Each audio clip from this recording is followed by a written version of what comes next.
Hey guys, welcome to another episode of Retro Hardware. Today we're going to talk about the Pioneer Laseractive system. Pioneer Laseractive system was released in Japan on August 20th, 1993. We got this system over here in the States a few weeks later on September 13th. It retailed for a whopping $970 at launch, and it was also a beast of a system in terms of size. Here's a shot comparing the Pioneer Laseractive with the original Xbox. As the Laseractive uses Laserdisc technology, here's a brief history on the Laserdisc format.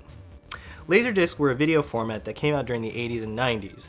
They offered better resolution than VHS tapes and better sound. However, they were rendered obsolete once DVDs came out. Here's a comparison shot of a Laserdisc with a DVD. Laserdisc could fit a maximum of 1 hour of video on one side. So, like records, for movies, you would have to flip them halfway through. In the realm of gaming, Laserdiscs found their way into arcade games like Dragon's Lair 1 and 2 and Space Ace. Okay, but back to the Laseractive system itself. So you'd think by paying nearly $1,000, you'd get a pretty kick-ass gaming system that could play games right out of the box, right? Aha, but not so quick. All you got right out of the box was a fairly standard Laserdisc player.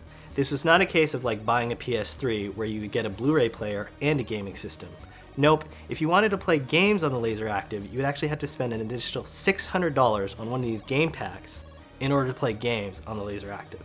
So let's do a quick tally. It's $970 for the base system, an additional $600 each for the game packs. So that's a whopping $2,170 if you wanted to play all the Laseractive games. Cha-ching. The Laseractive has this port on the front where you would plug in these game modules. There were 2 game modules released, the Sega pack and the NEC pack. When you plugged in the Sega pack, you got a full-fledged Sega Genesis system complete with the Sega CD functionality through the Laseractive CD-ROM drive. Likewise, when you plugged in the NEC pack, you got a full TurboGrafx 16 system, as well as the ability to play Turbo Duo CDs. And lastly, not gaming related, but if you're interested in playing karaoke, Pioneer also released a karaoke pack for those who'd like to sing. I'm still in love with you. Why would you spend over $2,000 on a Laserdisc player and these game packs when if you purchase these separately as a Sega CD system and a Turbo Duo, which only retailed for $299, you could get a comparable Laserdisc player for $600, so your total would be just over $1,000. Well, the Laseractive did have some exclusive titles that could only be played using the Laserdisc functionality of the player. And these games weren't cheap. They retailed for $100 to $150 at launch. So you've just paid a high premium for the Laseractive player and the Laseractive games. So these Laseractive games must be really special, right? Well, that's debatable. Video games have long tried to bridge the gap between the experience you have while gaming and the experience you have while watching a movie. And for a while, full-motion video games were all the rage. And in the Laseractive's defense, compared to the video game systems of its time, the Laseractive did boast the best video quality with crystal clear playback and full-screen video. Compare this Laseractive footage with the less colorful, more grainy, and smaller footage from the Sega CD. But my biggest issue with full-motion video games is that they by definition have to be on rails, so they offer really limited replayability. A lot of times it's just about memorizing a sequence of events. Also, by the nature of this system, many of the games are just a 16-bit sprite layer that's on top of a full-motion video sequence. Let's talk about the games for the Laseractive.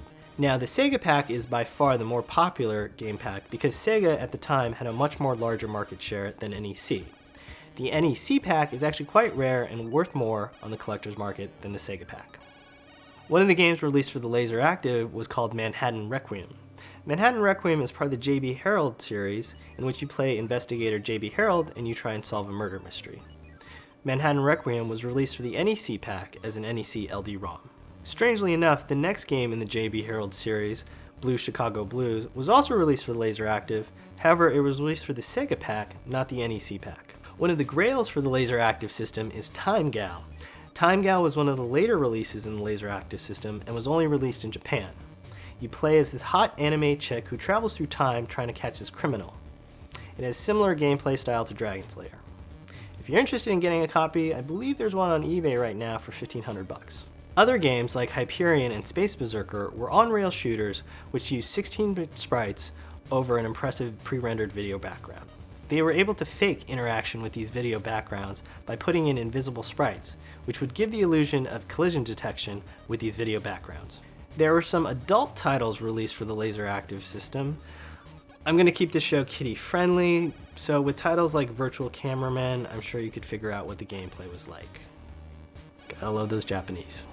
So, with a super high price tag, super expensive games with limited replayability, the Laseractive was a failure. I think it was only with the advent of the Xbox 360 and PS3 that the dream of having a game console as your one-stop shop for all forms of entertainment, like movies and games, was realized.